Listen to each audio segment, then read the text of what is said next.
Aujourd'hui, je voudrais parler un petit peu plus du soul coaching. Alors, c'est quelque chose qui va pas du tout vous parler et pourtant, j'avais envie de faire cette vidéo. D'abord parce que c'est un défi personnel dans ma série actuelle et puis aussi parce que, je parlais dans un sujet sur la reconversion qu'il fallait, enfin qu'on pouvait effectuer son ikigai pour déjà avoir une idée de ce qu'on aimait vraiment, de ce dont le monde a besoin et cetera, nos compétences, nos capacités et puis aussi d'une connaissance de soi plus profonde, plus intime, hein, qui nous permet aussi de mieux cibler vraiment ce pourquoi on sera fait et donc dans ce cadre-là et ben, moi j'ai un certain nombre d'outils, à disposition. Bon, peu importe finalement, parce que c'est pas ça qui est important pour mes clients. Mais ce qui est important, c'est de pouvoir rebondir sur chaque aspect qu'ils désirent développer.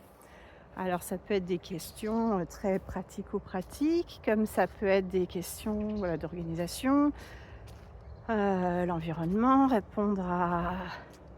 une problématique autour d'une promotion ou d'une proposition de poste ou d'un changement de poste.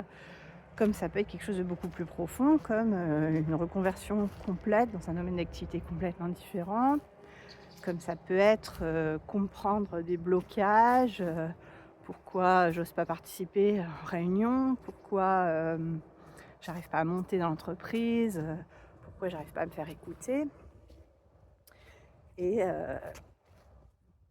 donc il y a des moyens traditionnels pour faire ça que j'utilise régulièrement et puis il y a des moyens qui sont, plus métaphoriques ou plus profonds, voilà, ça dépend comment on voit les choses, qui permettent de sonder ce qu'on a au plus profond de soi, ce qu'on a dans son subconscient,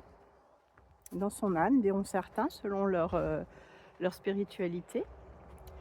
Le tout en étant dans un état modifié de conscience, un état de détente profonde qui permet vraiment de rechercher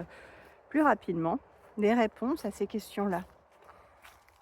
Et souvent, ça se fait de manière ouais, très métaphorique, très imagée,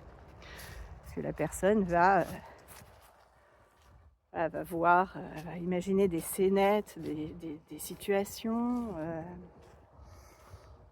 les voir, les entendre, les ressentir et ça permet de gagner du temps dans cette recherche de connaissance de soi ou dans cette recherche de où vais-je, dans quelle étagère. Voilà, donc je ne vais pas décrire ici ce qu'est le soul coaching, mais c'est vraiment quelque chose qui est attesté et qui est puissant lorsque l'on recherche à savoir un petit peu plus sur ce qu'on est ou où on veut aller.